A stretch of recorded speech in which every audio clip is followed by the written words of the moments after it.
Hello everyone. Before we start, make sure to like and subscribe to the channel. And leave a comment with where you're from and what time you're watching. That way, YouTube will keep showing you stories just like this one. Now, let's begin. About 6 months ago, at 34, I finally saved enough to buy my first place.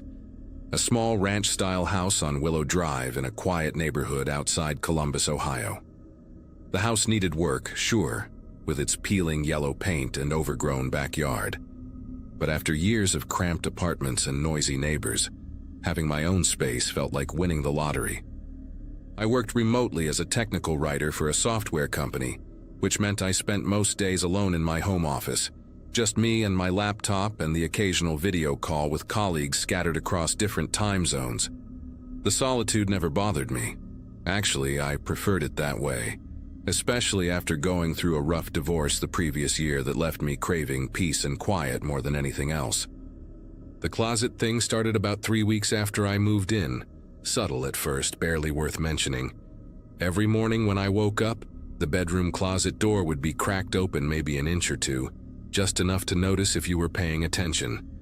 Now, this closet wasn't anything special, just a standard sliding door with those mirrored panels that made the small bedroom look bigger than it actually was.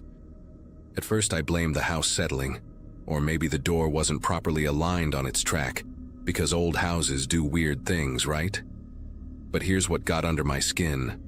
I specifically remembered closing that door completely every single night before bed, pushing it firmly until I heard that little click that meant it was fully shut, because I had this thing about closed doors and organized spaces, probably from years of living in chaos with my ex who left everything open and scattered.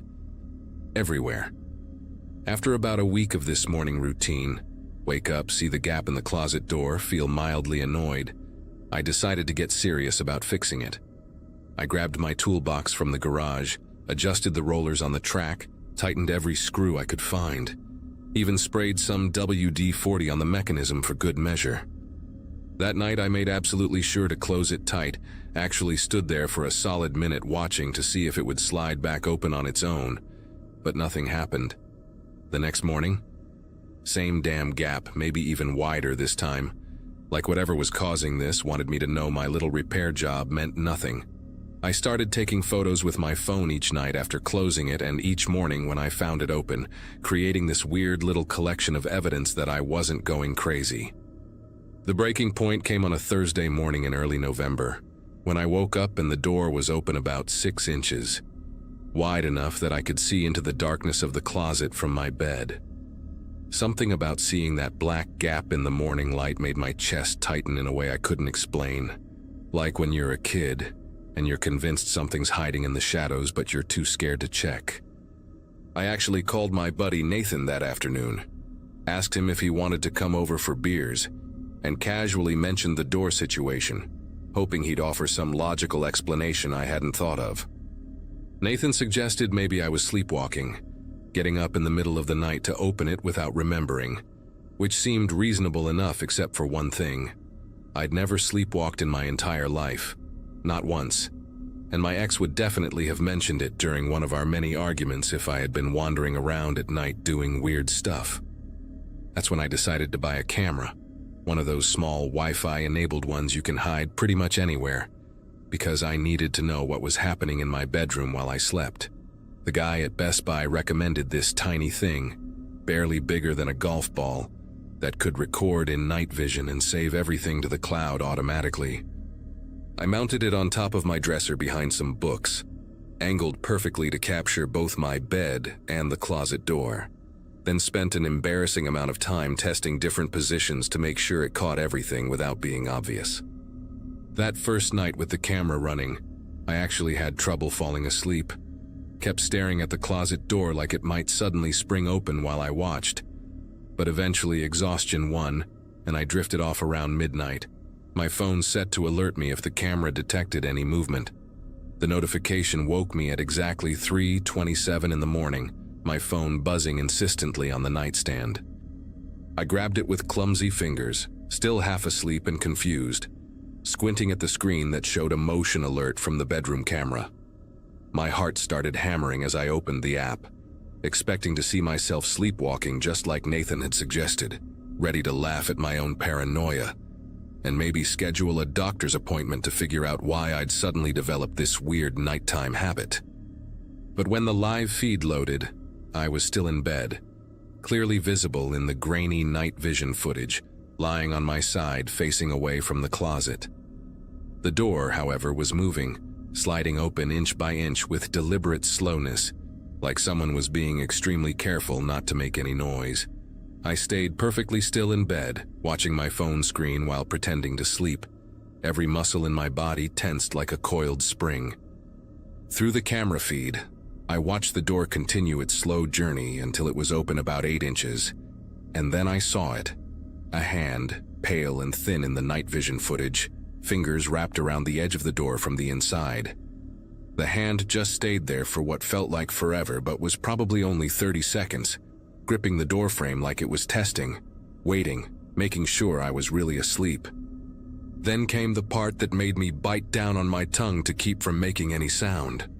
A head emerged from the darkness of the closet, followed by shoulders, and I watched in absolute horror as a person, a grown man wearing what looked like a dark hoodie, slowly crawled out of my closet on his hands and knees, moving with the practiced silence of someone who had done this many times before.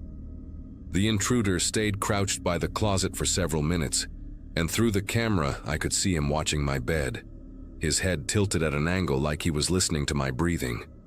He was skinny, probably in his 40s based on what I could make out, with scraggly hair that hung past his shoulders and clothes that looked like they hadn't been changed in weeks. Then he started moving around my room with disturbing familiarity, opening my dresser drawers just enough to peer inside, picking up items from my nightstand and examining them before placing them back exactly where they belonged. He went through my dirty laundry basket in the corner, actually lifted one of my worn shirts to his face, and I had to suppress the urge to jump up and confront him right then. But fear kept me frozen in place, unsure if he might have a weapon or what he'd do if cornered. After about 20 minutes of this nightmare, the man crawled back toward the closet, his movements just as careful and calculated as before. I watched him slide backwards into that dark space, pulling the door most of the way closed behind him, leaving it open just those familiar few inches that I'd been waking up to every morning. The realization hit me like ice water. This man had been living in my closet, coming out every night while I slept, going through my things, watching me, and who knows what else. My closet was deeper than standard. I remembered from the house tour. Something about it extending under the stairs, with that weird angular space in the back where I'd shoved some old boxes when I moved in. There was enough room back there for someone to hide, especially someone thin and flexible enough to contort themselves into that corner behind my hanging clothes and storage containers. I lay there until sunrise, unable to move, unable to think clearly, just watching that closet door through both my own eyes and the camera feed on my phone. When morning light finally crept through the windows, I carefully got out of bed, grabbed my car keys and wallet from the dresser, and walked straight out of the house in my pajamas and bare feet. I sat in my car in the driveway and called 911, told them everything while watching the front door of my house to make sure he didn't try to leave. The cops arrived within 10 minutes, 3 patrol cars with lights flashing, and I gave them my house keys and told them exactly where to look. They went in with guns drawn, shouting commands, and about 5 minutes later they walked out with the man in handcuffs, his head down, not resisting at all, just shuffling along like he was disappointed his secret had been discovered. The detective who took my statement later told me the guy's name was Leonard Briggs, a 51-year-old with a history of breaking and entering, trespassing and voyeurism charges going back 15 years. He'd been living in my closet for almost 2 weeks, surviving on food he'd steal from my kitchen during his nightly excursions. Apparently he'd been very careful to only take things I wouldn't notice. A handful of crackers here, a bit of lunch meat there, sips from different bottles so the levels wouldn't drop noticeably. They found his makeshift nest in that back corner of the closet, a sleeping bag compressed into a tiny bundle, empty water bottles he'd pee in during the day when I was home, protein bars, and a notebook where he'd been writing down my daily routine. When I showered, when I left for grocery runs, when I had video calls for work. The most disturbing part was a collection of my personal items he'd hoarded back there. A few unwashed coffee mugs I thought I'd misplaced, some underwear from my laundry, even my old work ID badge from the job I'd quit 6 months ago that I figured got lost in the move. Leonard had apparently done this before in other houses, the detective explained, picking homes with single occupants who worked from home, studying their patterns for weeks before making his move. He'd accessed my house through a basement window I didn't even know could open, had been living in my basement for days before discovering that perfect hiding spot in my bedroom closet where he could watch me more closely. They charged him with burglary, criminal trespass, and stalking, and he's currently serving a 5-year sentence, though I doubt that's enough to stop him from doing it again when he gets out.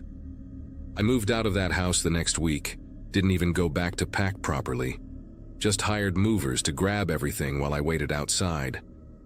Now I live in a studio apartment with no closets at all, just open wardrobes and transparent storage shelves, and I sleep with every light on because I need to see every corner of my space at all times, need to know that I'm truly alone when I close my eyes at night.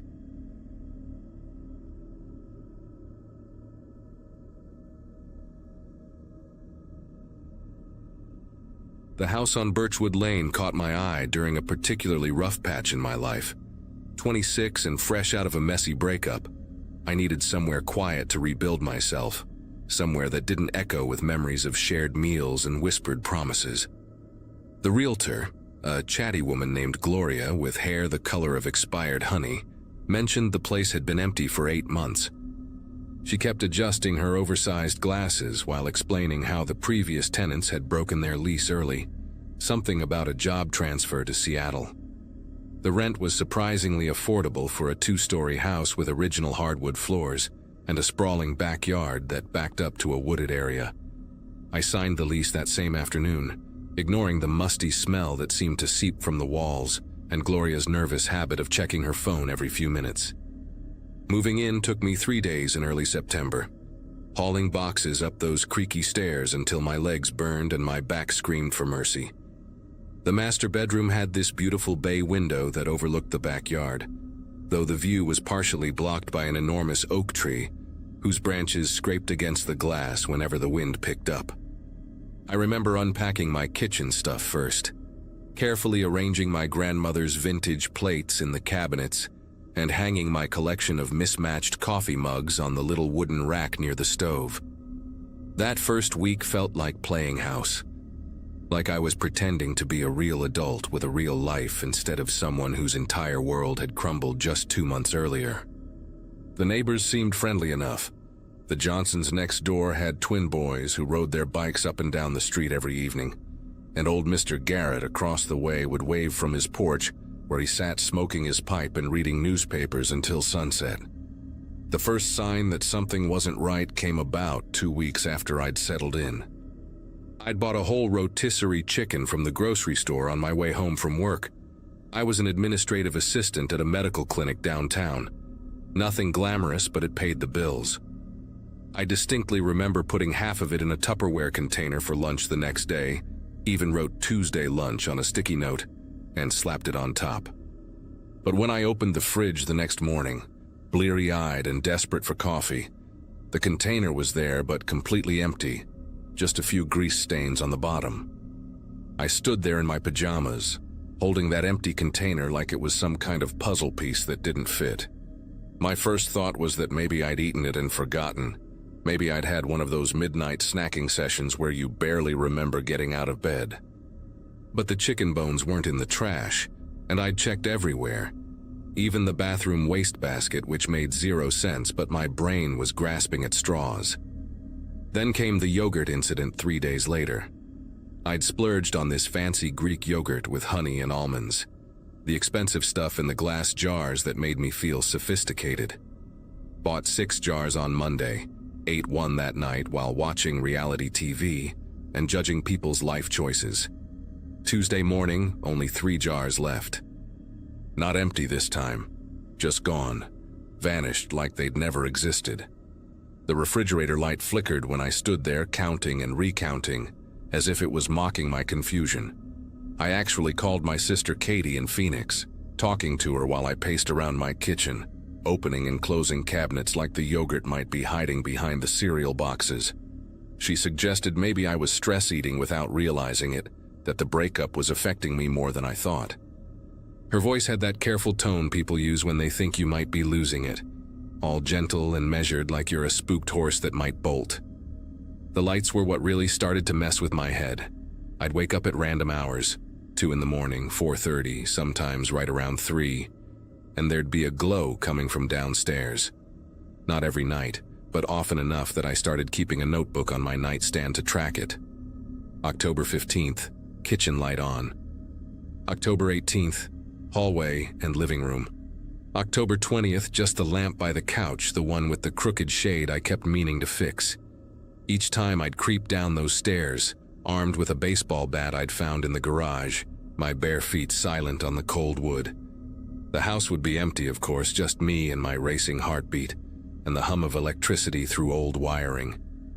I'd turn everything off, double-check the locks, deadbolt, chain, even the little latch on the back door that led to the laundry room, then climb back to bed where I'd lie awake listening to the house settle, every creak and groan sounding like footsteps.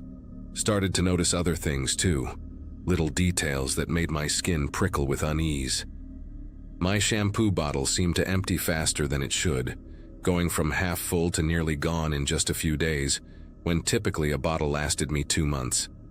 The laundry detergent too, I'd bought the jumbo size in early October, and by the end of the month it was down to the last few loads. Even weirder, sometimes I'd come home to find the toilet seat up in the downstairs bathroom, which made no sense because I lived alone and I'm meticulous about putting it down, a habit drilled into me by growing up with 3 sisters. Once I found a towel on the bathroom floor that I didn't recognize, this threadbare blue thing with a bleach stain shaped like Florida.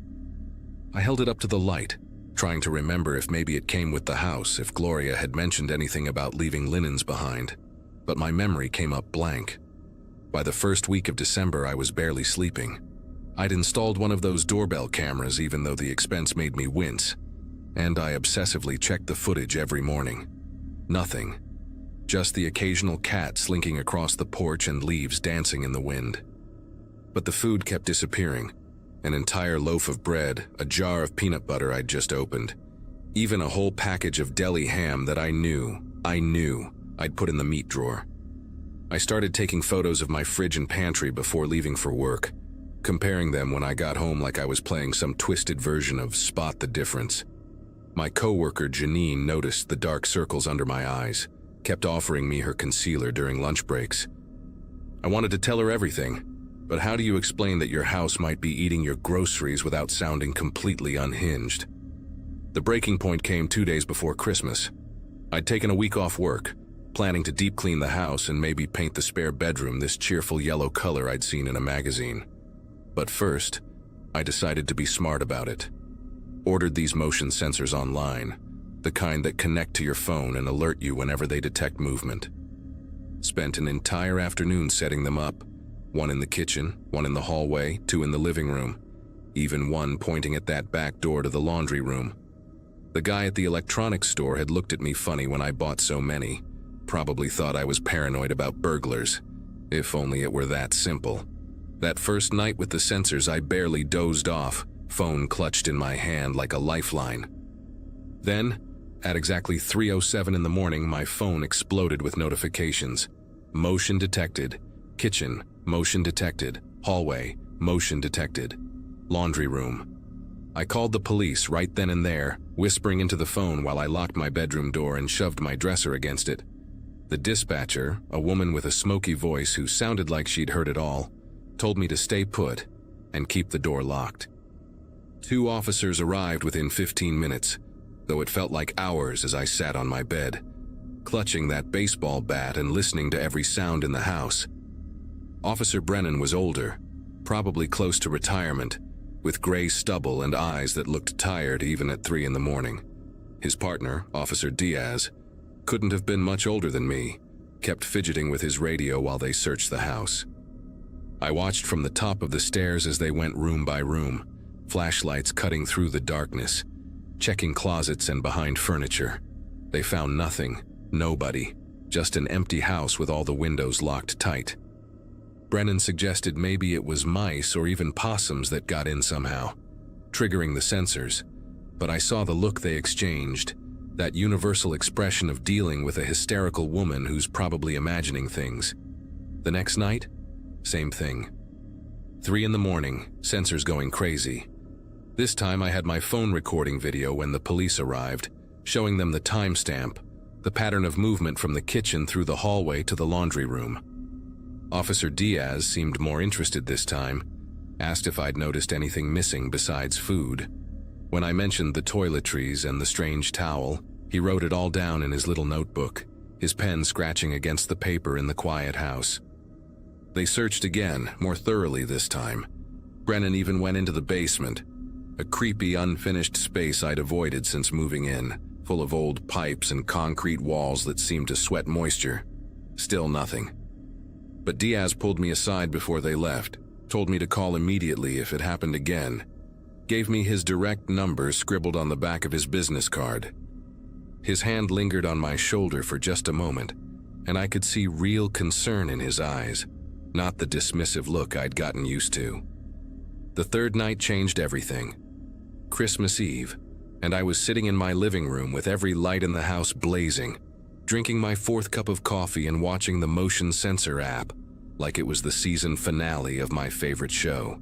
3:02 in the morning, there it was. Kitchen sensor triggered, but this time I didn't call right away. I waited, watched the pattern. Kitchen to hallway, hallway to laundry room, then nothing for 5 minutes. Then the laundry room sensor went off again, stayed triggered for almost 30 seconds, like something was just standing there. That's when I called Diaz directly. He answered on the second ring, sounded wide awake like he'd been expecting my call, told me he was already on his way, to lock myself in the bedroom again. But I was done hiding. I stayed at the top of the stairs, recording everything on my phone, watching as Diaz and Brennan arrived with 2 other officers this time, their flashlights creating a light show through my windows. They went straight to the laundry room this time, like they'd been thinking about it, planning their approach. I heard Diaz calling out to Brennan, his voice sharp with excitement or maybe fear. Then more voices, urgent but controlled, the sound of furniture being moved. 20 minutes later, Diaz came up to get me, his face pale under the hallway light. They'd found it behind the washer and dryer, a hatch, painted the same faded white as the walls, with hinges so well oiled they didn't make a sound. Behind it was a crawl space that connected to the basement through a passage nobody knew existed, not mentioned in any of the house's documentation. Inside that space, they found a makeshift living area. Sleeping bag, canned goods, empty yogurt jars, my yogurt jars, lined up neatly against the wall. Water bottles, a battery-powered lantern, even a small mirror propped up on a milk crate. Whoever had been living there was gone, must have heard the sirens and escaped through the basement while the officers were coming through the front. The investigation revealed more than I wanted to know. The person had been coming and going through a broken ventilation grate in the basement that led outside, hidden behind overgrown bushes near the back of the house. They'd even fashioned a crude pulley system to move the grate from inside, explaining how they could come and go without leaving obvious traces. Detective Morrison, who took over the case after that night, found evidence suggesting someone had been using that crawl space for years, long before I moved in. There were date markings carved into the wooden beams, the oldest one from 2016, food wrappers stuffed into the walls, some so old they were practically fossilized. The previous tenants who broke their lease early. Morrison tracked them down in Seattle. They'd experienced the same things but convinced themselves they were going crazy, choosing to leave rather than dig deeper. Gloria, the realtor, claimed she knew nothing, but Morrison discovered she'd been giving discounts on the rent for years, cycling through tenants who rarely lasted more than 6 months. I moved out the day after Christmas, stayed with my sister Katie until I found a studio apartment downtown. Small, cramped, but entirely mine, with nowhere for anyone to hide. The police never caught whoever had been living in that crawl space. Morrison called me a few weeks later to say they'd found similar setups in 2 other rental properties in the state. Same careful construction, same pattern of coming out around 3 in the morning when people were in their deepest sleep. They think it might be the same person, someone who'd figured out how to exist in the spaces we don't think to look. I still check my motion sensors every night in my new place, even though there's literally nowhere anyone could hide. Sometimes at 3 in the morning, I wake up for no reason, my body trained to expect those notifications. I make myself get up, check the locks, peer into my tiny closet. Everything's always fine, always empty, always safe. But I keep checking anyway, because now I know that the spaces we think are ours might have room for someone else, someone patient enough to wait until we're asleep to live their parallel life in our homes.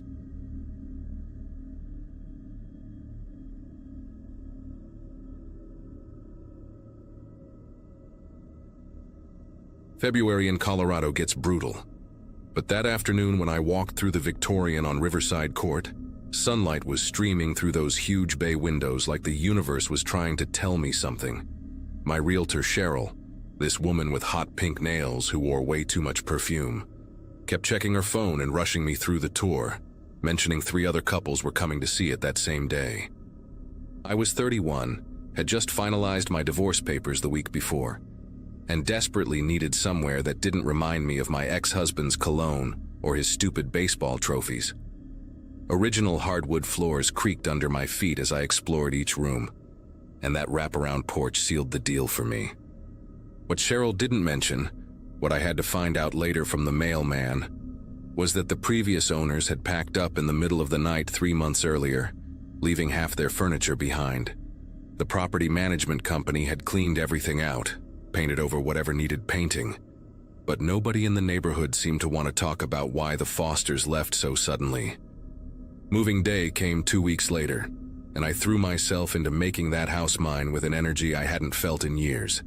The guest bedroom became my office, painted this soft sage green that reminded me of my grandmother's breakfast nook, where I used to do homework as a kid. Baxter, my golden retriever mix who usually acted like the world was ending every time a leaf blew past, actually started to calm down in the new space, stretching out on the kitchen tiles while I worked. Being a medical transcriptionist meant I could work from anywhere with decent internet, and the quiet neighborhood seemed ideal for concentration. My new neighbors waved from their driveways but kept their distance, suburban courtesy that suited me fine after months of friends trying to set me up with their cousins or co-workers. The street had this predictable rhythm that felt comforting. School bus at 7:30 sharp, mail delivery around 2, porch lights clicking on at dusk. For the first time since my marriage imploded, I could breathe without feeling like my chest might cave in. Everything changed on a Wednesday night, exactly 3 weeks after I'd moved in. The digital clock on my nightstand glowed 3:07 a.m. when I woke up to Baxter growling, this low rumble I'd never heard from him before. He was standing at the foot of my bed, rigid, staring toward the hallway that led to the back of the house. Then I heard it. 3 slow, deliberate knocks on the back door.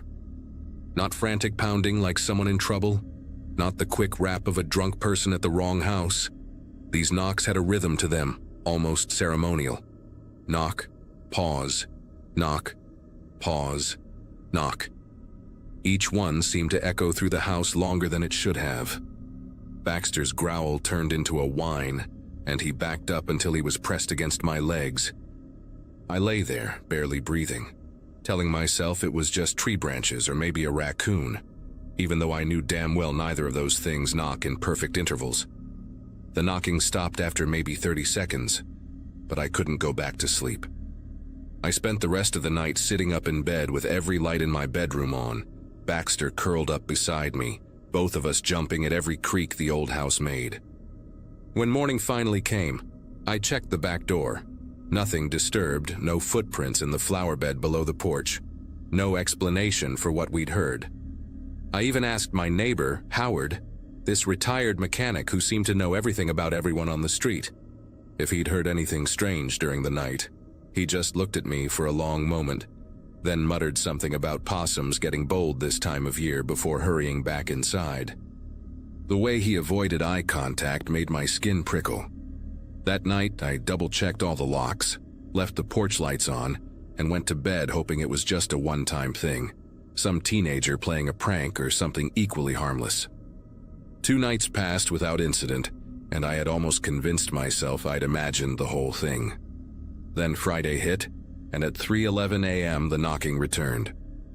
This time it started at the back door, same slow, methodical pattern, but after 3 knocks it stopped. The silence stretched out for maybe 10 seconds, and just as I was starting to relax, 3 knocks came from the side of the house, right outside the dining room window.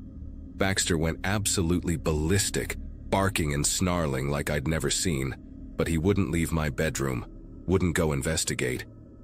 I grabbed my phone, fingers fumbling as I tried to dial 911, but then the knocking moved again. 3 knocks at the front door, then silence, then 3 more knocks from the other side of the house near the kitchen. Whatever was out there was circling my house, knocking at different points like it was testing something, mapping the layout, learning the space. The pattern continued for almost 10 minutes. Back door, east side, front door, west side, over and over, before everything went quiet. I did call the police that time, my voice shaky as I tried to explain what happened without sounding completely unhinged. 2 officers showed up about 20 minutes later, did a perfunctory check around the property with their flashlights, and told me they didn't see anything suspicious. The younger one, Officer Valdez, seemed genuinely concerned and said they'd have patrol cars swing by more often. The older cop, though, kept exchanging these looks with his partner, like they knew something I didn't. Before they left, Valdez pulled me aside and asked if I'd considered getting security cameras.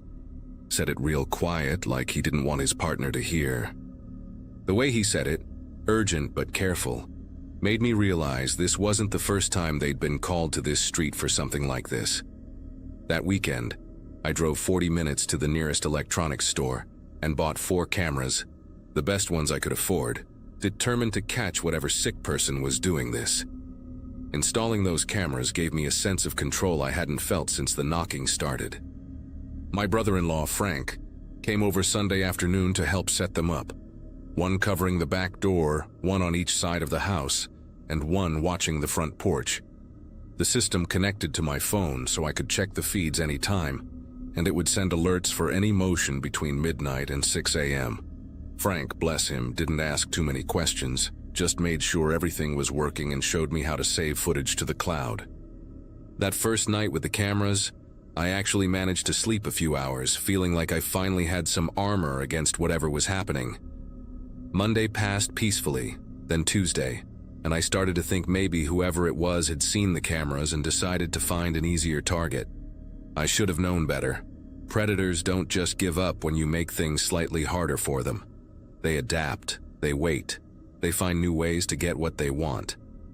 Wednesday morning, 3:09 a.m., my phone exploded with motion alerts. I grabbed it with trembling fingers, pulled up the live feed, and there he was. A man in a dark hoodie, the hood pulled so far forward I couldn't see any features, just darkness where a face should be. He wasn't at the back door this time. The camera showed him standing in my backyard, maybe 15 feet from the house, perfectly still, facing the back door. He stood there for exactly 3 minutes. I know because I couldn't look away, couldn't even blink.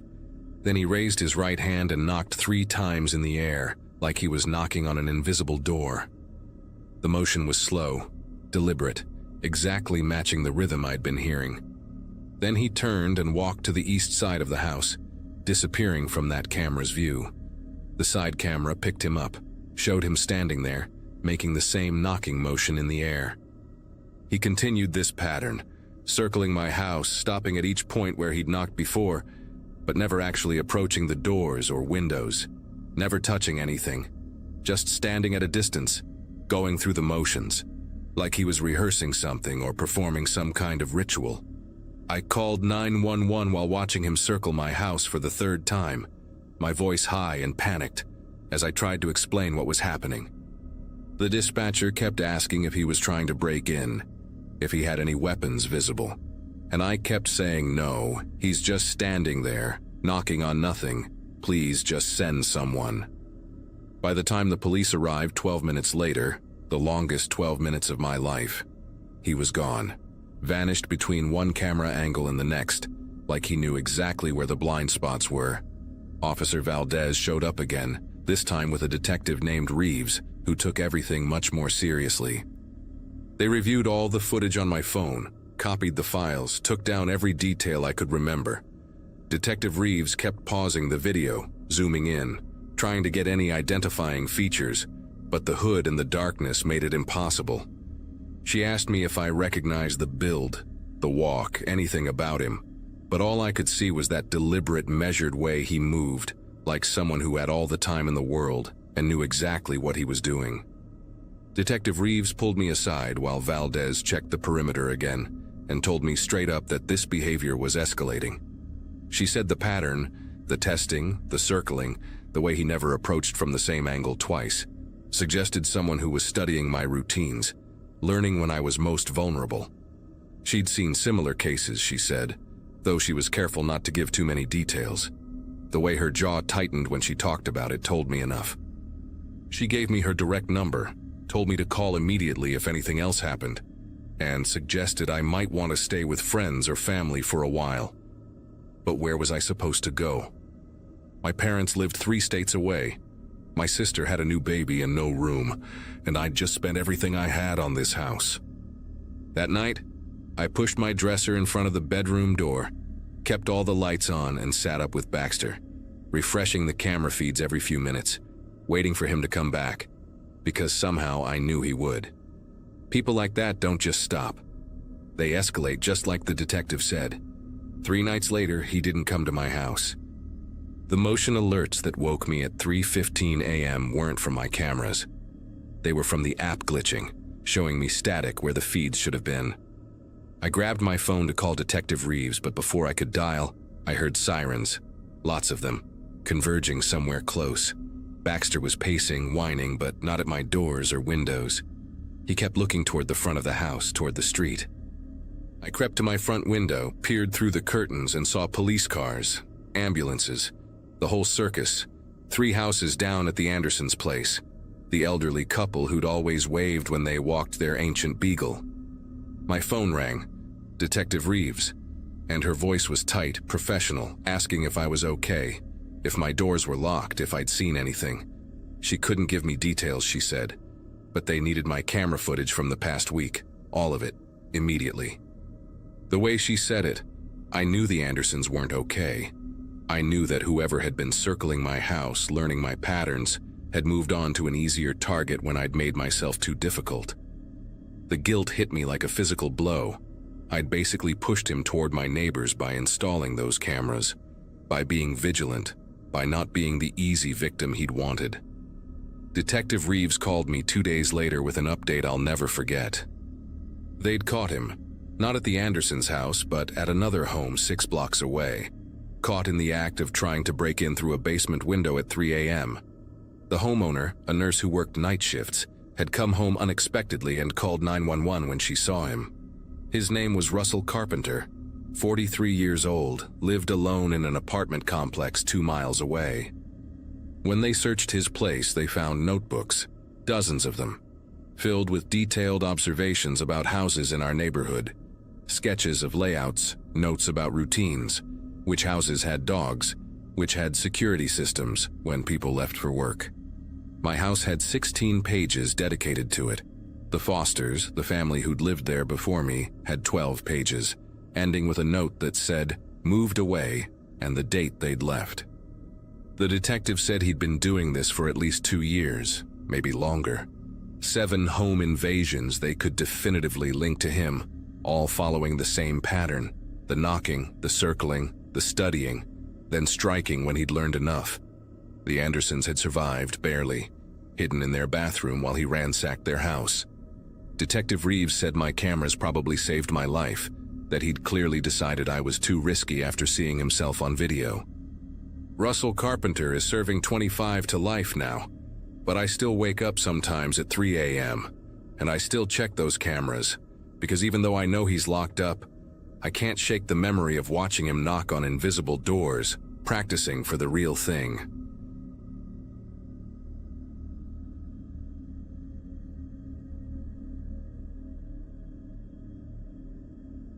Two months ago, I finally closed on a house in Portland after my divorce papers went through. My brother kept joking that 34 was the new 21, trying to cheer me up about starting over. But the little ranch-style place on Oakwood Avenue actually did feel like the fresh start I desperately needed. The neighborhood was quiet, mostly families and retired folks who kept their lawns perfect and waved when you drove past. I'd been sleeping on my brother's couch for 6 months while the lawyers sorted everything out, so having my own space again felt incredible. The first week was all about unpacking boxes and trying to remember which one had the coffee maker. I'd taken a month off from my job at the architectural firm to get settled, and honestly just breathe for the first time in what felt like years. The house still smelled like fresh paint from where I'd redone the living room walls, and every morning I'd sit on the back deck with my coffee, watching the fog roll through the pine trees behind the property. The text started on a Monday morning, exactly 9 days after I'd moved in. I was making breakfast, just scrambled eggs and toast, when my phone buzzed on the counter. The number wasn't saved in my contacts, just a local area code I didn't recognize. The message read, "Nice blue flannel. The one with the small rip near the left pocket, you should probably sew that up." I looked down at my shirt, running my finger along the exact tear they'd described, a tiny hole I'd been meaning to fix for months. My first thought was that maybe it was someone from the moving company. They'd seen all my stuff, handled my clothes when they packed the bedroom. But something about the way it was written made my chest feel tight. I texted back asking who it was, but the response came immediately. "You burnt the toast. Better check the smoke alarm batteries while you're at it." The toast was indeed slightly blackened on one edge, still sitting on the plate next to the stove where I'd just pulled it out 10 seconds earlier. I walked to every window in the house, yanking the blinds closed hard enough that the plastic slats clattered against each other. The kitchen window faced the backyard, completely fenced in with a 6-foot privacy fence I'd specifically loved about the place. The living room had those big windows facing the street, but there were thick hedges along the sidewalk that the previous owner had let grow wild and tall. I pressed my face against the glass trying to see through the gaps in the leaves, but couldn't spot anyone out there. Another text came through. "The blinds won't help. You missed the small window in the hallway bathroom, the one with the frosted glass that you never thought anyone could see through." My legs felt weak as I practically ran to the hallway bathroom, and there it was. A narrow window up high that I'd completely forgotten about. The frosted glass doing nothing to hide the basic shapes and movements inside the house.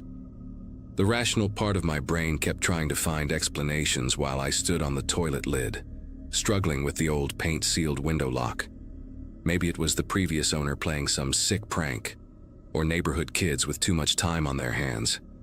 But kids wouldn't know about the shirt, wouldn't know these details. My phone buzzed again. "Your ex-wife had the same panicked look when she found those emails on your laptop." But we both know that wasn't really why she left, don't we? Everything in my body went cold. Nobody knew about the emails except me, Melissa, and our marriage counselor.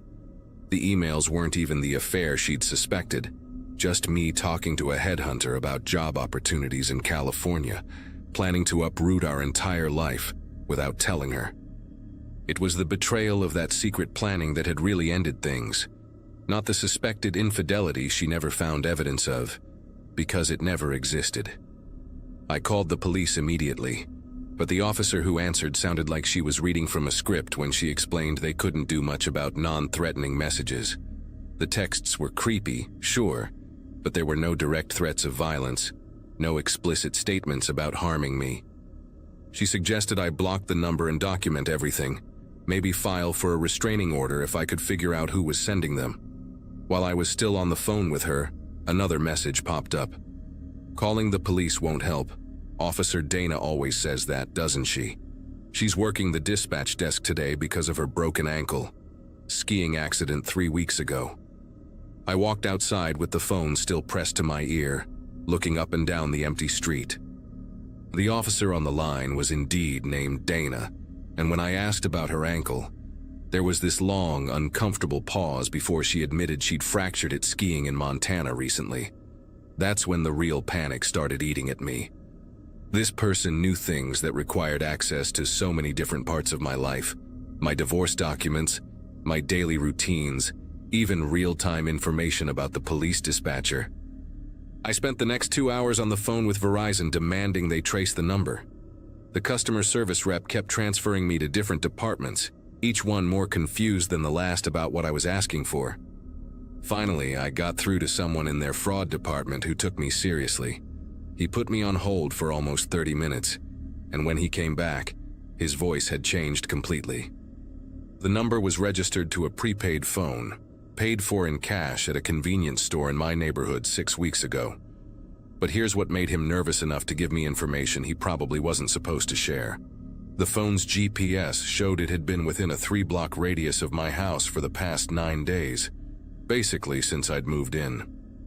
The Verizon guy, his name was Anthony, started asking me these rapid-fire questions about whether I'd noticed any strange cars, any repair vans that stayed too long, anyone following me. He said they could narrow down the GPS ping to a more specific area if I wanted to file a formal request with law enforcement. While he was explaining the process, I grabbed my laptop and pulled up Google Maps, drawing mental circles around my house, trying to figure out where someone could park and still see into my windows. 3 blocks wasn't much in this neighborhood, mostly single-family homes with driveways, a few rental properties, and that small apartment complex on Cedar Lane that always had different cars coming and going. Anthony gave me a case number and said he'd personally flag this for their security team, and that's when he mentioned something that made my whole body tense up. "Sir, the GPS shows the phone has been stationary for the last 4 hours. It hasn't moved from its current position since around 6 this morning." I looked at the clock on my laptop. It was already past 10 in the morning. This person had been sitting somewhere nearby for 4 hours, just watching, texting, knowing exactly what I was doing inside my own house. I grabbed my car keys and told Anthony I was going to drive around the neighborhood, see if I could spot anything unusual. He tried to tell me to wait for the police, but I was already out the door, my heart hammering so hard I could hear it in my ears. I drove slowly down each street in a 3-block radius, looking for anyone sitting in their car, any vans with tinted windows, anything that seemed wrong. On my second loop, I turned onto Sycamore Road, 2 streets over from mine, and that's when I saw it.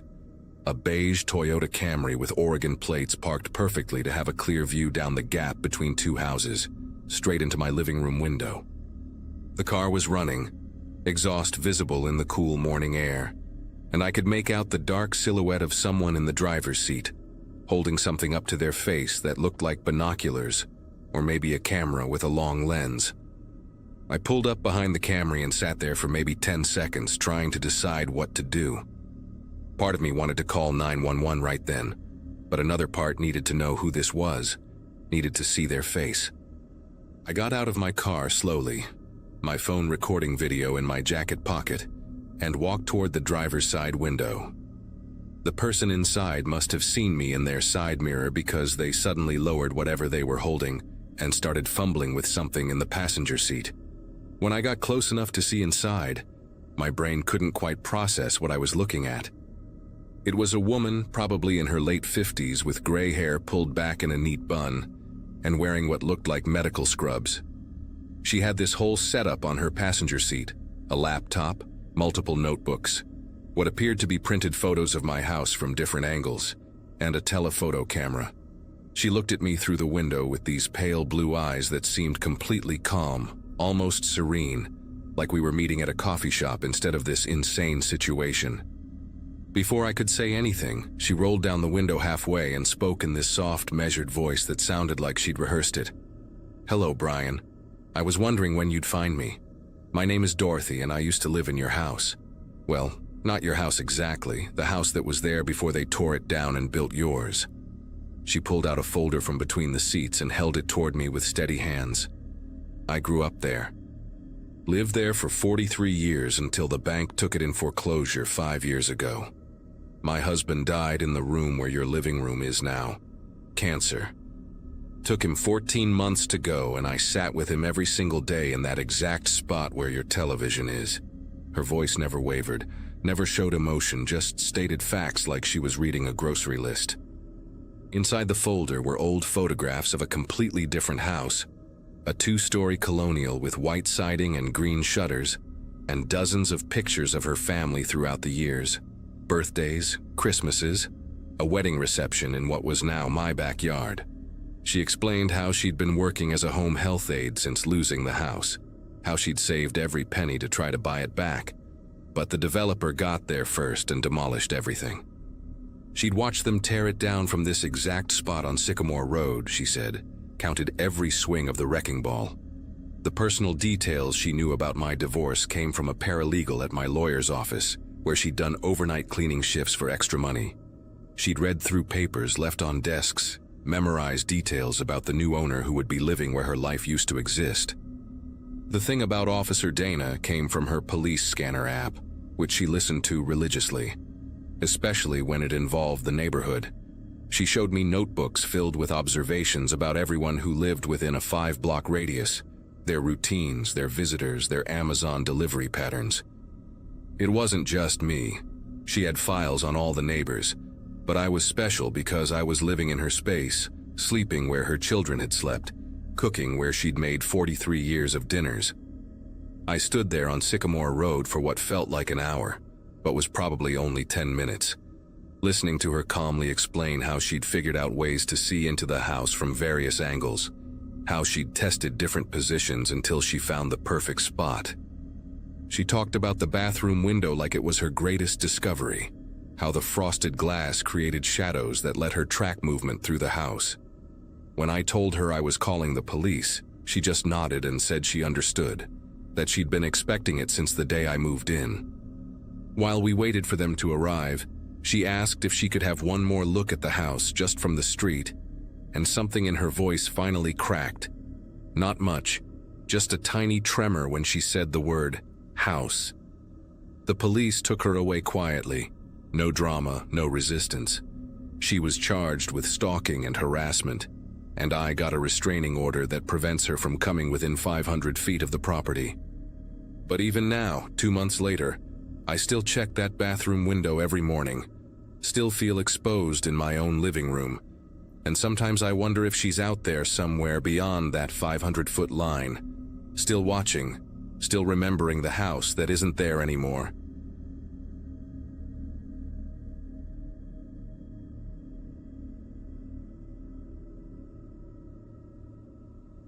The divorce papers were still warm from the printer when I found the listing online, scrolling through real estate sites at 2 in the morning with a glass of whiskey that had gone watery from neglect. My 37th birthday was coming up in a week, and here I was, starting from scratch after 15 years of marriage. The house caught my eye immediately, not because it was beautiful, but because it was absurdly cheap. A 3-bedroom colonial in Riverside Heights for barely $120,000, with recently remodeled, stamped across the listing like a promise. The photos showed fresh paint, new fixtures, even granite countertops in the kitchen. I scheduled a viewing for that weekend, figuring the worst that could happen was wasting a Saturday afternoon.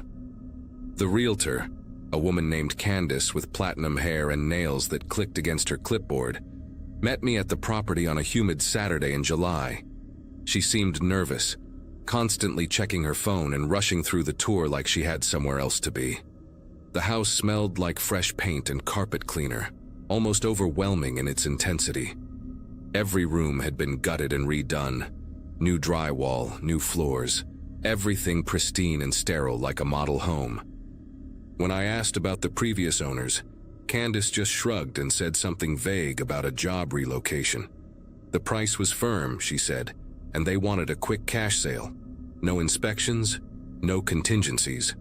I should have walked away right then, but desperation makes you stupid, and I needed somewhere to live before my ex-wife's patience ran out. I moved in 3 weeks later with nothing but boxes and regret. The first few months were actually peaceful. The neighbors kept to themselves. The house stayed cool despite the August heat, and I started to think maybe I'd gotten lucky for once. I set up my home office in the smallest bedroom, hung my pictures in the hallway, even bought a grill for the backyard. The neighborhood was quiet, full of older couples and young families who waved politely but never stopped to chat. It wasn't until early January, when I was shoveling snow from the driveway, that everything started to unravel. An elderly man from across the street, Walter something, shuffled over with his own shovel and started helping without asking. We worked in silence for a while before he mentioned, almost casually, how nice it was to see someone finally living in the house again after what happened to the Millers. The Millers. I stopped shoveling and asked him what he meant, playing dumb even though my chest had gone tight. Walter leaned on his shovel, his breath coming out in white puffs, and told me how the Miller family, a couple in their 40s with 2 teenage kids, had lived there for 8 years before vanishing one weekend the previous March. No moving trucks, no goodbye parties, just gone between a Friday night and Monday morning. Their cars were still in the driveway for weeks until someone finally towed them away. Mail piled up until the post office stopped delivering. Walter said he'd called the police after 2 weeks, worried something had happened, but they just said the family had relocated and the house was being sold. The weird thing, he said while scraping ice from his shovel blade, was that nobody ever saw the house go on the market. One day there were contractors gutting the place, and a month later, I was moving in. That conversation haunted me for days. I tried calling Candace, but her number was disconnected. The real estate company she supposedly worked for had no record of her when I called their main office. My stomach churned as I pulled out my closing documents, spreading them across the kitchen table under the harsh overhead light. Everything looked legitimate at first glance. Signatures, notary seals, official letterheads. But when I started making calls to verify, nothing checked out. The notary license number didn't exist. The title company had no record of my transaction.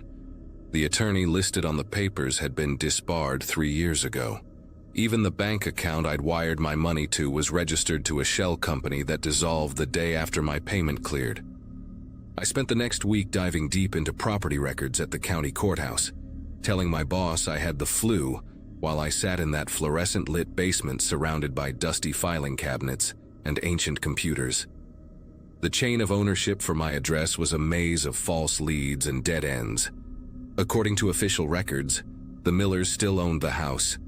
There was no transfer deed, no sale documentation, nothing. But when I dug deeper, even their ownership became questionable. The deed from when they bought the house in 2014 referenced a previous owner who, according to death certificates, had been dead for 6 years at the time of sale. Every document led to another impossibility, another person who didn't exist or couldn't have signed what they supposedly signed. The recorder's office clerk, a thin man with thick glasses who'd been working there for 20 years, pulled me aside one afternoon and whispered that he'd seen this pattern before, always with houses where families had vanished, always in different counties, but the paperwork followed the same template. The revelation that hit me hardest came when I found a cached version of an old real estate listing from 2008. The photos showed my house, but the interior was different. Not just furniture and decorations, but the actual layout. Rooms that didn't exist anymore. A basement entrance where my pantry now stood.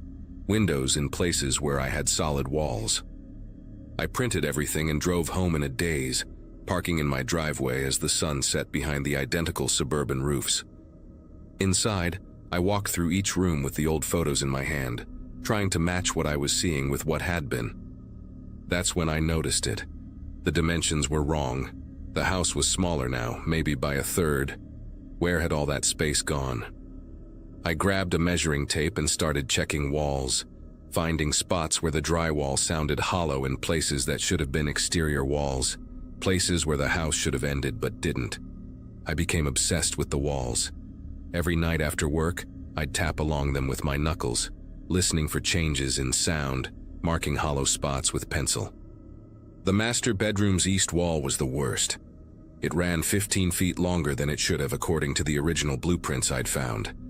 But from outside, the house looked normal. The math didn't work. I told myself I was losing it. That stress and paranoia were making me imagine things, but then I started hearing them. Muffled sounds from behind the walls at night. Not mice or settling wood, but deliberate sounds. Footsteps, breathing. Once I swear I heard someone crying, but it was so faint I couldn't tell if it was a child or an adult.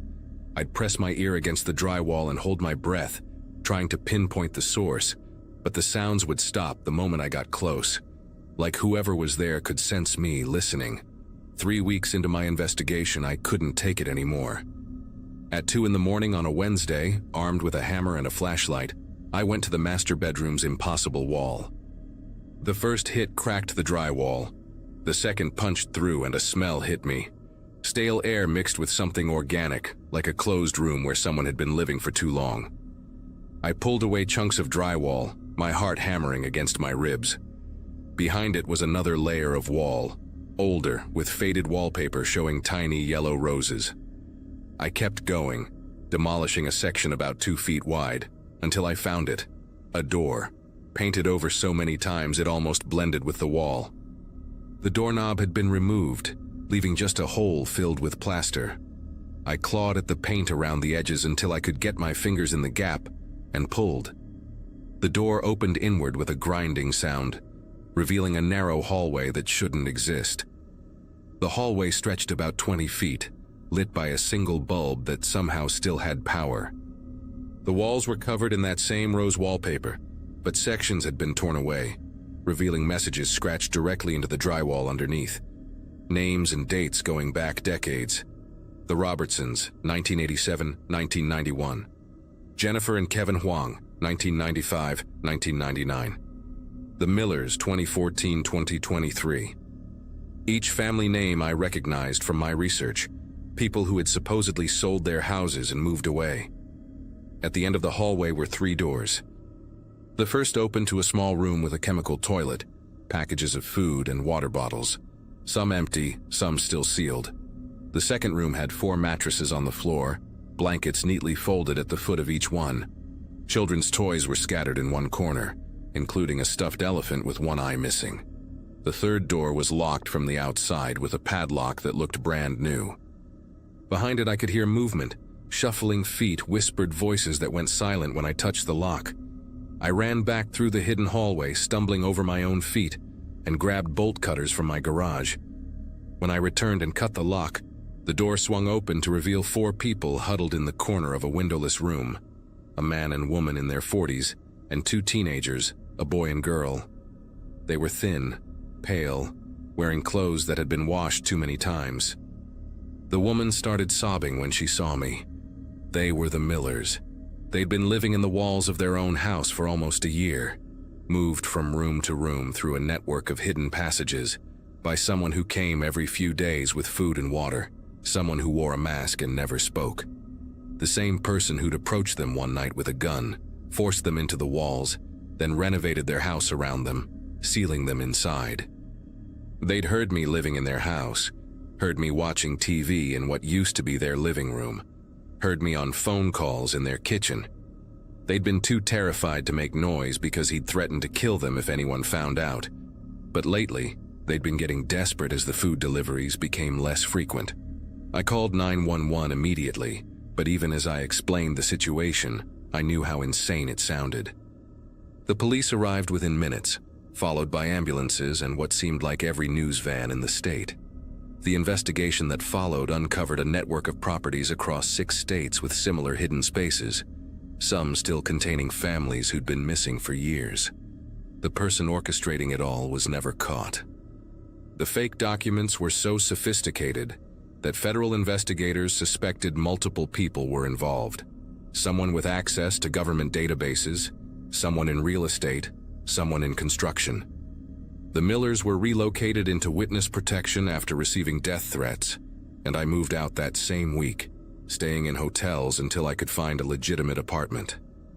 The house on Riverside Heights was torn down a month later, revealing an elaborate maze of hidden passages between the walls. Sometimes I still wake up at night, wondering if the apartment I'm renting now has hollow spaces behind its walls, if someone might be living just inches away from where I sleep, watching, waiting, preparing documents with names that don't exist for the next person to move in.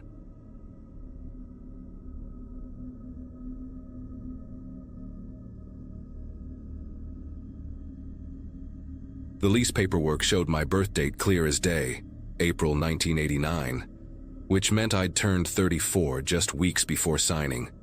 34 and finally living alone for the first time in my life, if you can believe that.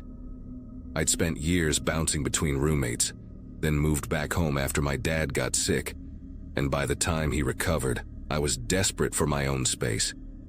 The rental on Willow Creek Lane wasn't much. A small 2-bedroom cottage with peeling yellow paint and a chain-link fence. But it was mine. All mine. The landlord, Mr. Castellano, seemed nice enough during the showing.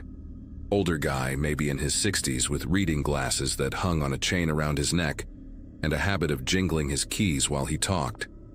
He told me he owned 4 properties in the area, all single-family homes he rented out to nice, quiet folks. I signed the lease that same afternoon, handed over first and last month's rent, and got my keys on a worn brass ring with a little blue tag that said Unit C, even though there was no Unit A or B anywhere in sight. The weirdness started small, the kind of thing you talk yourself out of noticing. I'd come home from my job at the veterinary clinic. I'm a vet tech, been doing it for about 9 years now, and the kitchen light would be on. Not a big deal, right? Maybe I'd left it on that morning in my rush to get out the door, but then it happened again, and again. Always the kitchen light, that ugly fluorescent fixture that buzzed like an angry wasp. I started making a point to check before I left, even took a photo on my phone one morning to prove to myself I'd turned it off. When I came home that evening, it was blazing bright again. Then I noticed the deadbolt. I'm obsessive about locking up. Always have been ever since my apartment got broken into back in college. So I know for a fact I turn that deadbolt until it clicks. But I'd put my key in the lock and feel it turn just a fraction before catching, like someone had left it not quite locked. Just slightly turned back, maybe a 1/4 inch from fully engaged.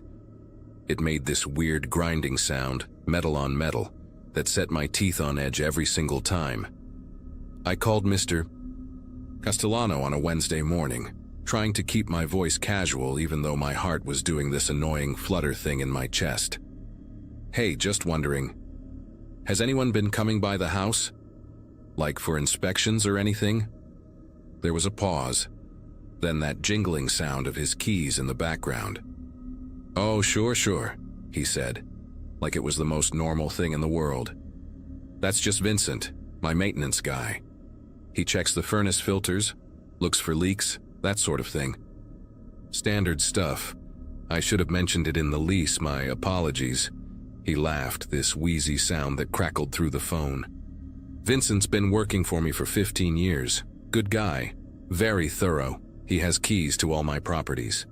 Something about the way he said very thorough made my stomach feel weird, but I thanked him and hung up. It made sense, I guess. Landlords did that kind of thing. Still, I wished he'd given me a heads up, maybe a schedule of when this Vincent guy was coming by. But the lights kept happening, and not just the kitchen anymore. I'd wake up at 2 in the morning to use the bathroom and see a glow coming from under my bedroom door. The hallway light blazing bright. I lived alone. I knew I hadn't gotten up and turned it on. One night I found the lamp in the living room on, the one by the bookshelf that I never used because it had this ancient bulb that flickered and gave me a headache. It was on when I came home from a late shift, throwing these weird shadows across the wall that looked almost like someone standing there. I checked every window, every door. Nothing seemed forced or broken. Everything locked up tight from the inside. I started keeping a log on my phone, just noting down every time something was off. March 15th, kitchen light on, deadbolt loose. March 18th, hallway light on at 2 a.m. March 22nd, living room lamp on, back door lock felt weird. I didn't know what I was going to do with this information, but it made me feel slightly less insane to have it written down somewhere. Then things got worse in a way that's hard to explain without sounding paranoid. Objects started moving. Not dramatically. I'm not talking about chairs stacked on tables or anything like that, but small things, My coffee mug, the blue one with the chipped handle that I always left on the right side of the sink, would be on the left. The throw pillows on my couch, which I arranged the same way every day, 2 on the left, 1 on the right, don't ask me why, it's just what I do, would be rearranged. 2 on the right, 1 on the left.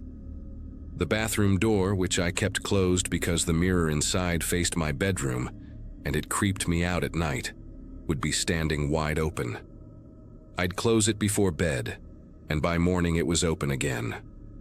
My toothbrush moved from one side of the sink to the other. A framed photo of my dog Pepper, she died 2 years ago, still miss her like crazy, kept getting turned face down on my nightstand. That one really got to me. I'd stand it back up, and the next day it would be face down again, like someone was deliberately trying to mess with me. I called Mr. Castellano again, this time not even trying to hide the edge in my voice. I need Vincent's schedule, I told him. I need to know exactly when he's coming by because things are being moved in my house and it's freaking me out. Another pause, more key jingling. Moved? What do you mean moved? He sounded genuinely confused, which somehow made it worse. I explained about the lights, the locks, the objects. He made this sympathetic humming noise. Honey, old houses settle. Doors swing open on their own. You probably just forgot where you put things. Happens to me all the time. I wanted to scream that I wasn't some scattered airhead who couldn't remember where she put her own coffee mug, but instead I just asked again about Vincent's schedule. He doesn't really have one, Mr. Castellano said. He just swings by when he's in the area. Could be morning, could be afternoon. I'll tell him to maybe leave you a note next time, how's that? It wasn't what I wanted to hear, but I didn't know what else to say, so I just agreed and hung up. That night, I barely slept. Every creak of the house settling made me sit up in bed, staring at my bedroom door, waiting for the handle to turn. The breaking point came on a Thursday night in early April. I'd worked a double shift at the clinic. We'd had an emergency surgery on a Great Dane who'd eaten a bunch of socks, real mess, and I was absolutely exhausted. The kind of tired where your bones ache and your eyes feel like sandpaper. I came home around 11, threw my scrubs in the hamper, took the quickest shower of my life, and fell into bed without even checking my phone. I was asleep within minutes. But sometime in the middle of the night, I woke up. Not suddenly, not from a noise. Just that weird sense that something was different, that the air pressure in the room had changed somehow. My eyes opened and I lay there in the dark, perfectly still, listening. The house was silent, not even the hum of the refrigerator or the tick of the heating vent. Just pure, heavy silence that felt like it was pressing down on my chest. And then I heard it. The softest sound, barely there. Breathing, not my breathing. Someone else's breathing, slow and steady, coming from somewhere near the foot of my bed. My entire body went rigid. I didn't move, didn't even blink. I just lay there, straining my ears, trying to convince myself I was imagining it. But I wasn't. The breathing continued, patient and unhurried, like whoever it was had all the time in the world. I don't know how long I lay there, could have been 30 seconds, could have been 5 minutes. Time did this weird, stretchy thing where every heartbeat felt like an hour. The breathing eventually stopped, and I heard the faintest whisper of movement, like fabric brushing against fabric. Footsteps, so quiet I almost missed them, moving away from my bed toward the door. The click of my bedroom door closing, so gentle it barely made a sound. Then nothing. I waited another 10 minutes before I dared to move, my heart slamming against my ribs so hard I thought I might pass out. When I finally reached over and turned on my bedside lamp, my hands were trembling so badly I almost knocked it over. The room was empty, door closed, everything exactly as it should be. But on my dresser, the little jewelry box I kept there, my grandmother's antique one with the painted roses, was open. I never left it open, ever. Inside, my necklaces were tangled together in a way they hadn't been before, like someone had been running their fingers through them. I grabbed my phone and sat with my back against the headboard until the sun came up, lights blazing in every room, checking the lock on my bedroom door every few minutes, even though I knew it didn't have one. The next morning, I didn't call Mr. Castellano. I didn't trust him anymore. Didn't trust his excuses about Vincent or settling houses or my own faulty memory. Instead, I drove to a Best Buy 30 minutes away and bought a hidden camera. One of those little wireless ones that looks like a phone charger and connects to an app on your phone. Cost me almost $200. Money I really didn't have, but I didn't care. I needed to know. I set it up on my dresser that afternoon, angling it toward my bedroom door so it would catch anyone coming in. The app would send me a notification if it detected motion, and it recorded everything to a cloud server. I tested it a few times, walking in and out of frame, watching the footage on my phone. Perfect. Crystal clear, even in low light. That night I went through my normal routine. Dinner, shower, double-checked every lock in the house, but instead of going to bed I took 2 Benadryl to knock myself out. I know that sounds stupid, making myself unconscious when I was scared someone might come in, but I needed them to think everything was normal. I needed them to show up, and I needed proof. The notification woke me up at 1:47 a.m. My phone buzzed on the nightstand, the screen lighting up with the alert, motion detected in bedroom. My pulse started racing immediately, that horrible adrenaline dump that makes your whole body feel electric. I opened the app with shaking fingers. Okay, my hands were shaking, I'll admit that, and watched the live feed. The angle showed my bedroom door, and as I watched, the handle turned, slowly, carefully, like someone was trying not to make noise. The door opened, and a figure stepped inside. The video quality was good enough that I could see details even in the darkness. It was a man, average height, wearing jeans and a dark jacket. But here's the thing that made my throat close up. It wasn't some stranger. It was Mr. Castellano, my landlord. The same guy who'd been telling me it was just Vincent, the maintenance man. He stood in my doorway for a few seconds, completely still, just looking into my room. Then he stepped further inside, moving with this careful precision that told me he'd done this before. Many times before. He walked to the side of my bed, my side, the left side where I was currently pretending to be asleep, and just stood there, watching me.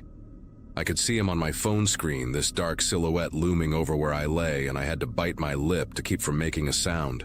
He stood there for what the timestamp later showed was 4 minutes and 37 seconds.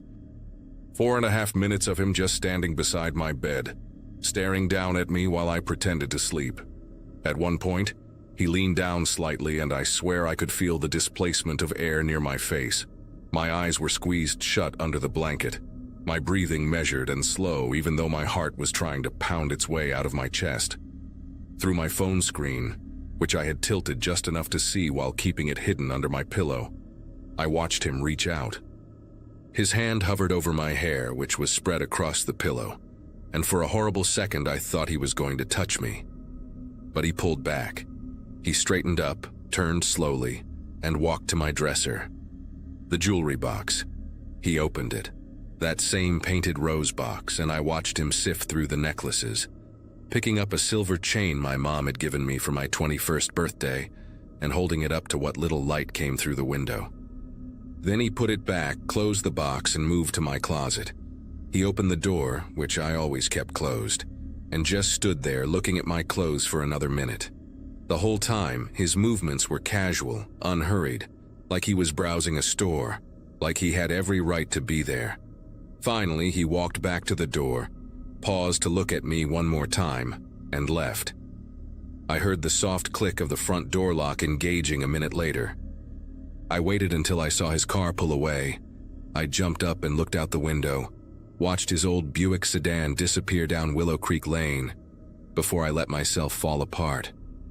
I sat on my bathroom floor and cried for 20 minutes straight, that ugly kind of crying where you can't catch your breath and your whole face gets splotchy. But then I stopped. I washed my face, drank a glass of water, and got angry. Really, truly angry. That footage was saved to the cloud. I had him. Clear as day, breaking into my house, standing over me while I slept. I downloaded the video file, backed it up in 3 different places, and at 8 a.m. sharp, I walked into the police station 2 blocks from the clinic. The officer who took my report, Officer Huang, this young woman who couldn't have been more than a few years out of the academy, went pale when I showed her the footage. "Jesus Christ," she muttered, watching Mr. Castellano loom over my bed. "How many times do you think he's done this?" I showed her my log of all the lights and moved objects going back to mid-March. "At least 20 times, I said, maybe more before I started keeping track. They arrested him that afternoon. Turned out I wasn't the first tenant to complain about weird things happening, but I was the first one with proof. When they searched his house, they found keys to all his rental properties, labeled and organized in a drawer. They also found photos. Polaroids of women sleeping. Different women, different rooms, but all the same terrible violation. The prosecutor told me later there were pictures going back at least a decade.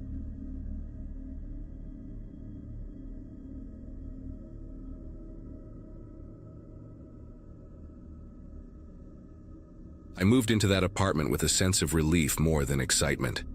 After a messy breakup, I just wanted somewhere quiet. A place where no one knew me, where I could close the door and not think about anyone else's noise or drama. It was a small 2-bedroom unit in an old building on the edge of town, the kind of place that smelled faintly of dust and pine cleaner even after you'd been there for a week. The landlord, a polite older man named Harold, had seemed straightforward. He handed me the keys, made a few jokes about the quirky plumbing, and wished me luck. I remember thinking he looked tired but harmless. The first few nights were normal enough. I unpacked, worked remotely, and tried to make the space feel mine. The walls were painted a flat beige, the kind that hides cracks if you do not look too closely. I hung string lights, set up my laptop on the kitchen table, and streamed old sitcoms to keep the silence from feeling too heavy. But something about the apartment's stillness began to gnaw at me. Every creak in the ceiling sounded deliberate, like the wood shifting just a little too rhythmically, as if reacting to my movements. By the end of the first week, I noticed something strange near the vent above my bed. It was a tiny mark, smaller than a grain of rice, right at the edge of the metal slats. I thought it was just a nail hole or maybe a dent from a screwdriver. But when I looked closer, it was perfectly circular. A little too clean. My stomach tightened as I leaned closer and saw a dark dot in the center, like the lens of a camera. I laughed out loud at myself for even thinking that. Who would hide a camera there? Still, once the idea lodged itself in my head, it would not leave. 2 days later, curiosity got the better of me. I grabbed a screwdriver and decided to check one of the light switch plates in the hallway. That's when I noticed the same kind of hole just above the screw, a pin-sized opening that looked identical to the one by the vent. I hesitated for a long moment, standing there barefoot in my hallway, trying to convince myself I was imagining things. But I unscrewed the plate anyway. Behind it was a thin wire, black and almost invisible against the dry wall. It ran upward into the wall cavity. My hands felt clammy. I followed the wire as far as I could without breaking anything, and it disappeared straight into the ceiling. I could not stop thinking about that wire. The next morning, I borrowed a stepladder from my neighbor, a friendly woman named Denise who lived across the hall. She laughed when I said I needed it to check something weird in the ceiling, probably assuming it was a light fixture problem. When I climbed up and opened the narrow attic hatch above the hallway, a gust of warm, stale air hit me. The smell was awful, like old insulation and something metallic. I pulled my phone's flashlight app on and aimed it around. That was when I saw it. A small device taped near the vent shaft, with a faint red light blinking once every few seconds. At first, I thought it might be part of the building's security system. But as I got closer, I saw the thin antenna and a label with a Wi-Fi network name printed in tiny letters. The name didn't match my router or any neighbor's connection I recognized. My heart began racing. I gently pulled the tape back and revealed a pinhole-sized camera lens attached to a transmitter the size of a deck of cards. There was dust around it, but it looked far too new to belong in an attic like that. Someone had put it there deliberately. I spent the rest of the day spiraling between disbelief and panic. Every vent, Every outlet cover, every smoke detector suddenly felt like a threat. I tried to tell myself it was some weird leftover security setup from a previous tenant. But when I emailed the property manager, they told me the building didn't even have central surveillance. That night, I barely slept. I unplugged my Wi-Fi, turned off every light, and sat in the dark with my phone flashlight aimed at the ceiling. Every sound, pipes clicking, the refrigerator cycling, made me flinch. The following morning, I called the police. 2 officers arrived within an hour, one of them carrying a small inspection camera. They went through the attic and my walls more carefully than I had. When they came down, they looked disturbed. One of them said quietly, "Ma'am, there are multiple devices up there." They counted 6 tiny cameras, all hidden behind vents and light fixtures. Each one was wired to a transmitter pointed toward the street. They said the signal likely bounced to a nearby receiver.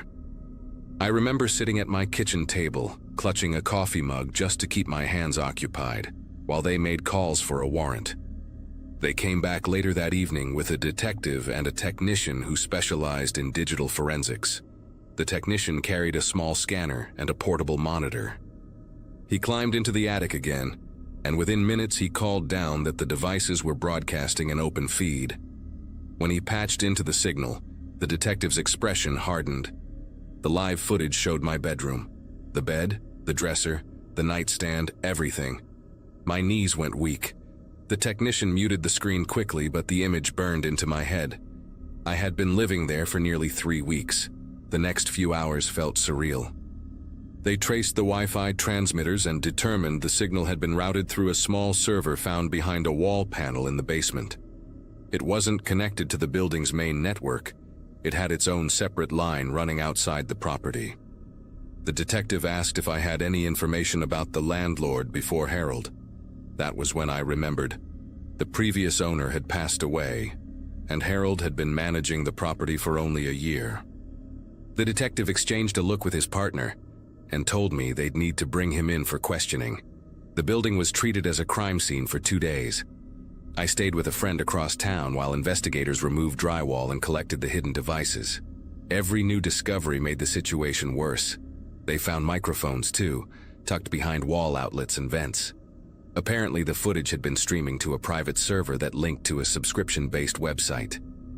The detective later told me that some of the recordings had timestamps going back months before I even moved in. I could not wrap my head around it. How many people had lived there unaware? When Harold was finally arrested, it barely felt real. He had admitted to installing the equipment himself, claiming it was for security reasons. But the footage told a different story. Investigators said he'd been watching tenants for entertainment and selling access to the feed online. The thought of strangers sitting somewhere, watching me sleep, watching me change clothes, made me nauseous. The apartment no longer felt like a place I had lived in. It felt like a set, a stage. Every moment of privacy had been a lie. I eventually had to go back to pack my things. Even though the police had already cleared the place, I could not bring myself to be alone inside. Every time I stepped through the door, it felt like eyes were still hidden somewhere behind the walls. I remember moving in silence, stuffing clothes into boxes as quickly as possible. The vents, the light switches, even the mirror in the bathroom made my skin crawl. When I finally locked the door for the last time, it was like shutting a chapter I wanted to erase but never could. The detective called me a few weeks later to update me. They had traced the streams to several online forums where Harold had uploaded live feeds under fake usernames. Some of the viewers had even paid him through cryptocurrency. He faced multiple charges, including invasion of privacy and illegal surveillance. Hearing that gave me a strange mix of anger and vindication. It was horrifying, but at least it meant someone was finally being held accountable.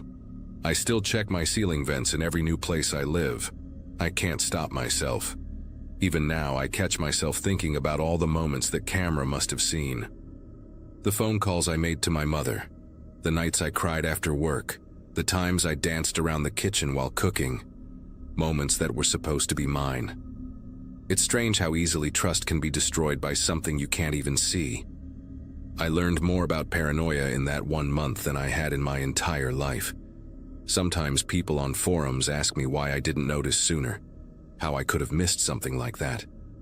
The truth is, you never imagine your home being a stage for someone else's entertainment.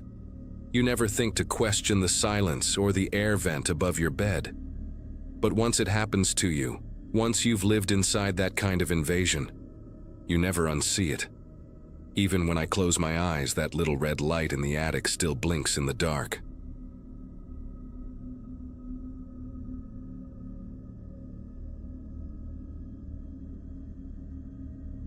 When I first bought the old place on Brookside Lane, I thought I'd gotten lucky. It was a one-story house from the 1960s, recently restored but still had that quiet charm. Wood paneling in the living room, mint green tiles in the kitchen, and a faint smell of cedar from the closets. The previous owner had passed away years earlier, and the house sat empty until a small company flipped it. It felt solid, clean, and strangely peaceful. The kind of place you settle into after a long stretch of bad apartments. For the first few weeks, everything seemed perfectly normal. I had gone down to the city office to get some of the old blueprints, just out of curiosity. I wanted to know how the wiring was laid out because I planned to add recessed lights in the hallway. The clerk printed out a copy for me and even joked that I was brave to live in one of those relics. I unfolded the blueprints at my kitchen table that night and immediately noticed something strange. According to the diagram, the house was supposed to have 4 bedrooms, not 3. The extra one was marked right between the hallway bathroom and the guest room, but there was nothing there in real life except a long stretch of wall. At first, I assumed it was just an old plan. Maybe the layout changed during renovations decades ago. Still, it bothered me. I walked down that hallway with the blueprint in hand, measuring the distance between the doors. The math did not add up. There was a solid 6-foot gap that led nowhere. The wall in that section felt different. The paint was newer, smoother, like it had been redone recently. I knocked once, then again, and the sound that came back wasn't the solid thud of drywall backed by studs. It was hollow, deep, and echoing, like the other side was empty. That was the moment a weird kind of curiosity took hold. I grabbed a flashlight and a small hammer, thinking I'd just open a small hole to check. The first tap cracked the paint, and a small puff of dust fell out. I made a fist-sized opening, shone the flashlight through, and saw tiles. White tiles. I could tell from the shine that it was some kind of bathroom or laundry area, but the blueprint had listed it as a bedroom. That inconsistency set my nerves on edge. Still, I kept going, widening the hole until I could squeeze through. The air inside that hidden space was heavy, like it had been sealed for decades. My flashlight beam caught dust swirling in the air, and I realized the room was smaller than expected, barely big enough for a single bed and a small nightstand. The tiles covered not just the floor but halfway up the walls, the kind you'd see in old hospitals. Some of them were cracked and discolored. When I stepped in, the echo of my own movement bounced weirdly around, like the sound had nowhere to escape. It gave me a strange sense that the place had been meant to contain something, not just house it. The strangest detail was a metal bracket on the wall, right where a bed's headboard would have gone. The floor beneath it had dark stains, faded but clearly there, spreading out in irregular shapes.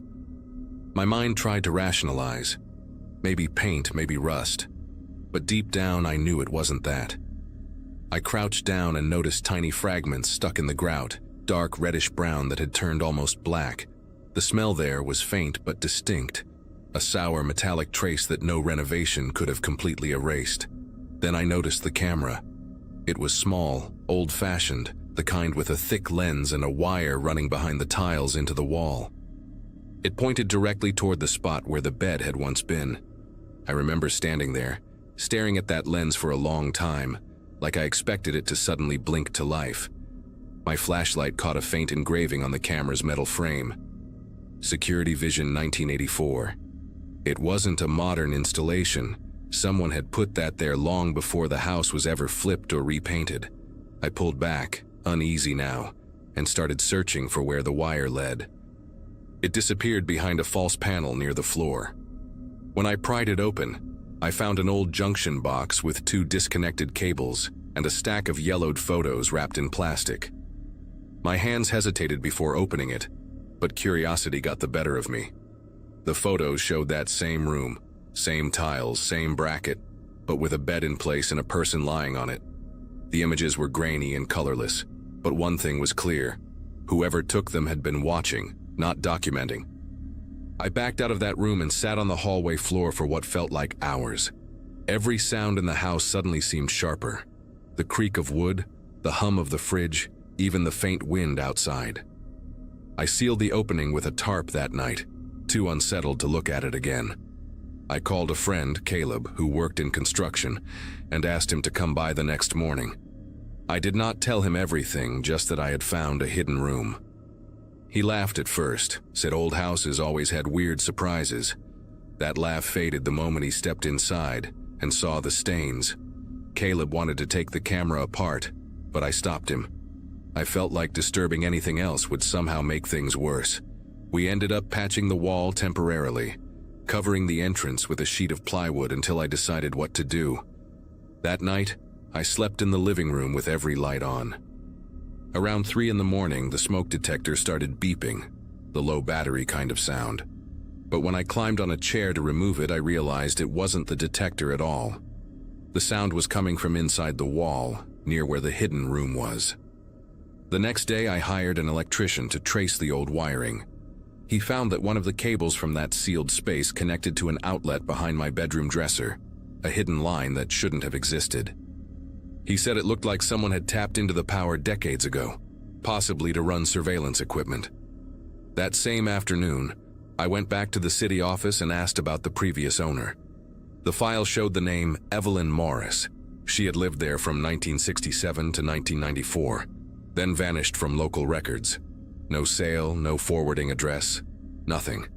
The clerk said it was probably a clerical error. It did not feel like one. I moved out 2 weeks later. The real estate agent asked why I was selling so soon, and I just told her I was relocating for work. A few days before I left, I walked through the house one last time. The plywood over the wall looked harmless, almost neat, like it belonged there. But as I turned off the lights and closed the front door, I heard something faint from the hallway. A quiet click, like an old camera shutter being pressed once. I never went back.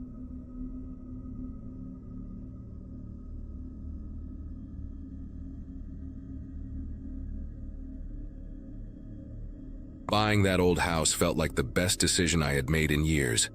I wanted a project, something to keep my mind busy after the divorce, and the place had charm even beneath the dust and peeling paint. It was a one-story ranch house on the edge of town, the kind of property realtors describe as having good bones. The kitchen, though, was a nightmare. Dark cabinets, yellow linoleum, and a faint smell of mildew no matter how much I scrubbed. I spent most evenings after work tearing out the old fixtures myself, blasting a little classic rock through a Bluetooth speaker, and pretending I knew what I was doing. The strange part started on the 3rd week of renovations. I had just removed the cabinet under the sink when I noticed that the wall behind it didn't look quite right. The paneling sat slightly uneven compared to the rest, and when I knocked on it, it gave a dull, hollow sound. It was too small to hide anything major, maybe old wiring or a forgotten pipe access, but curiosity got the better of me. I fetched a screwdriver and pried it loose, expecting insulation or maybe a mouse nest. What I found instead was a narrow gap, barely wide enough for me to squeeze my shoulders through, leading into darkness. The air inside that space was thick and stale, like a basement that had been shut for decades. My flashlight beam shook against rough wooden beams and dust dancing in the light. The crawl space stretched about 8 feet deep, tapering toward the foundation, and right away I spotted something strange near the far end. A small pile of objects stacked neatly against the wall. Old photographs were scattered across the floor, black and white prints curled at the edges, and a faded pink dress small enough to fit a 6-year-old lay draped over a wooden crate. The sight stopped me mid-movement. Whoever had left these things there hadn't meant for them to be found. I crawled closer, brushing aside spider webs, and lifted one of the photos.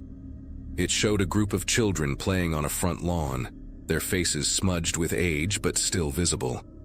One girl had a distinctive birthmark across her cheek, shaped like a crescent moon. There were several more photos, birthday parties, school portraits, family snapshots, but none looked recent.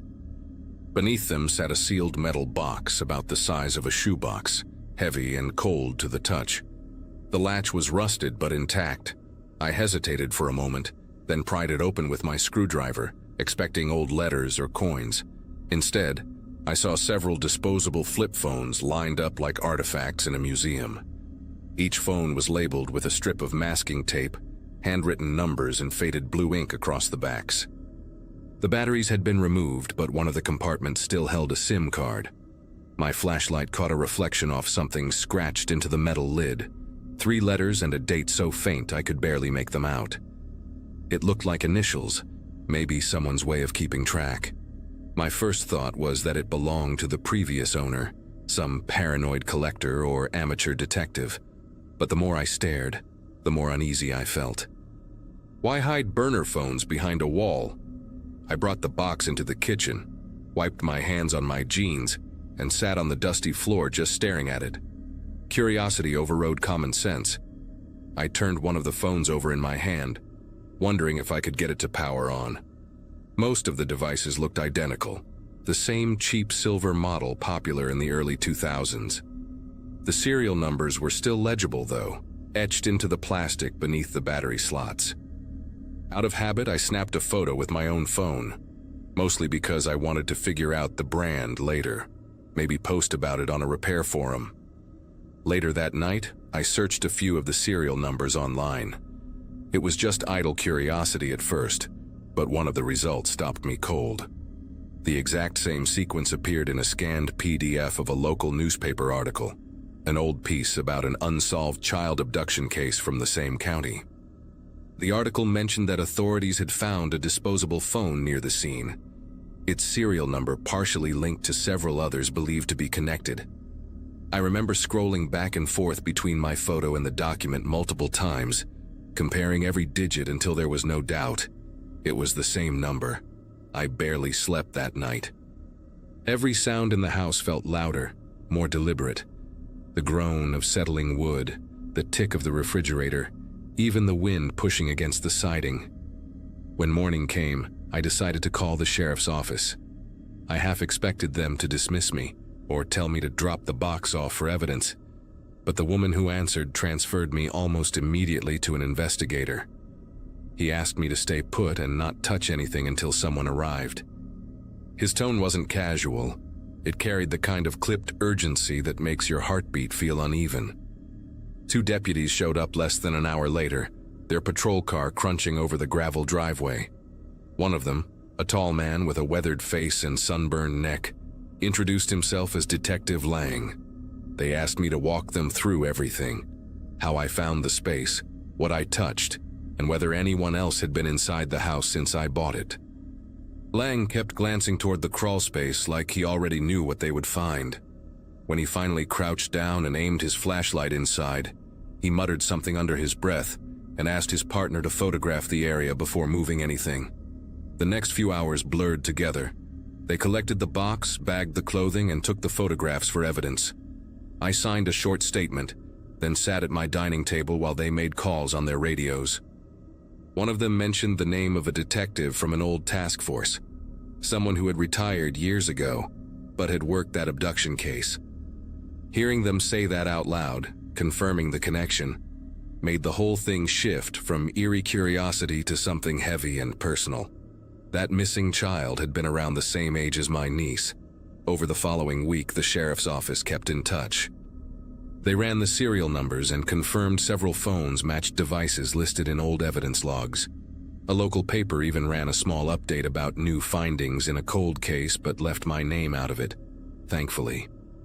I tried to keep working on the house, but every hammer strike echoed through me like a pulse. I started avoiding the kitchen after dark. It was not the crawl space that bothered me anymore.